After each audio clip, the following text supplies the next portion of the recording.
Okay, here we go. I have finally received my full race turbo kit. Everything except the actual turbo. So here's the useful bits, in case you're wondering what comes in one of these things. Little cover sheet, instructions on how to assemble your intercooler piping, although this doesn't exactly match my intercooler piping. I don't have a wastegate. Basic instructions, little tips and tricks. Read it, but it won't do you much good. There's a lot more information you'll need than just that. They give you a nice checklist. Somebody actually has gone through the trouble of checking all this and making sure I have everything, as did I when I received it. This is nice. They give you pictures next to the descriptions. Descriptions match what's in the checklist, so you can actually verify that you've got the things that they have checked off. That's actually great. So let's see, that's about it. So they give you the nice documentation. Let's move on. Alright, we have our intercooler piping. 4 pieces in total. 2 for the inlet side of the intercooler, 2 for the outlet side. This 2.5 inch rubber piece here goes to the throttle body. This is the intake air temperature sensor bung, something that I think is new to full race kits. They give you this little adapter back plate, a couple of screws and an O-ring, so you can put the O-ring right in there and put your sensor in on top of it, smash it down with a plate. Should make a nice seal. We'll see how that works out. We'll maintain boost pressure, no leaks. 2.5 inch straight through couplers, and of course all these nice clamps. Then we have 2.5 inch with a little flex section in the middle. This goes to the intercooler itself. We have one on each, and of course this one's going to go to the actual turbo, or from the turbo to the intercooler. And this is where the turbo outlet connects to. You can see it is smaller. There's a little adapter on there, and they do give you a smaller size clamp to go on that. This, as you'll see in my next video, does not exactly fit, but you can get it on there. It's just a pain in the butt. Alright, moving on. All the hoses, lines, and fittings that you need, well, for the most part.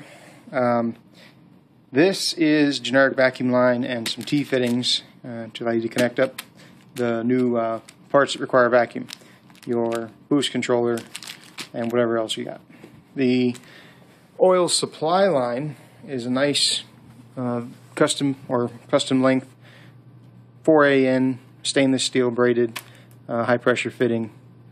One with the 90, one with the straight through line, and a couple of one T fitting and 2 adapters to connect that up. So that's very nice. The coolant lines consist of these supply and return fittings for the actual turbo housing, and these little 6AN adapters, which will thread into them with a 14 millimeter thread. So I'm assuming that the turbo is actually going to have 14 millimeter thread, and that'll screw into the turbo, and this will come out of that and connect to this line. Now, the line's going to have to go somewhere on the car, and we'll have to figure that out in time for the supply and the return. This here is the oil return. Feed, return. Much bigger, lower pressure, stainless, non-braided. You do get 2 fittings for the hose ends, push on, push lock type fittings, and one sort of bung for your oil pan. The other end, I'm assuming, goes on the turbo, and these should thread right onto these fittings, connecting your turbo back to your oil pan for your drain. Let's see, we have the manifold here, turbo manifold. Very nice, very, very heavy duty, very heavy, very thick. You can see that's very, very thick. A lot of nice clean welds, and of course the full race logo welded on. Sorry about the shaky picture. I just want to give you an idea how thick this is. It really is like a ½ an inch thick. It's the better width of my thumb. Mine came with the studs, the nuts, and the gasket already in place, so really pretty much ready to go. Again, really, really thick stainless steel. Nice, clean, good welds. Not too many bends. Where there are bends, they're real small radius bends, nice clean welds, no crushes, which is ridiculously important. and what you paid full race to do for you. Then you also get, this is the actual down tube, you get 3 V-band clamps to come along with this. The one that goes from your turbo to your downpipe, first section of downpipe, and then a V-band clamp to connect it to the second section of downpipe. Nice logo there again. And one final V-band clamp which connects it to your exhaust. And this is my 3-inch exhaust. It looks ridiculously long, but that's what it is. So, it came with one sheet. This came in a roll tube of reflective gold foil, heat wrap for wires and hoses. I ordered 2 more sheets from eBay, and I also got a couple of other miscellaneous heat wrap items. A roll of tape. It's probably about as good as the gold stuff from DEI. I also ordered DEI this cover. It's sort of fiberglass with, you know, aluminum reflective tape or whatever. And then the turbo blanket for the EFR turbo, which is not particularly impressive. By the way, I'm ordering a 7670 turbo. Should be in the mail. Hopefully I'll receive it shortly. I also added onto my order a 6-puck stage 4 competition clutch. Single plate, not particularly impressive, but should be a high torque, high load, high pressure sprung clutch. So hopefully that'll still have some drivability to it and give me the grab I need.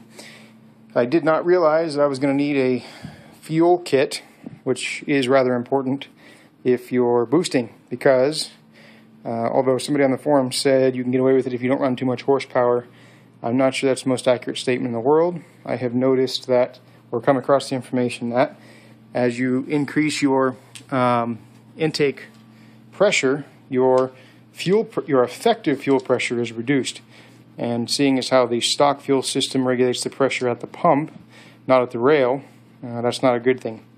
Not easy to tune around that. Not good to try to tune around that. Instead, you need to run a system. This is all I have of my fuel system at the moment.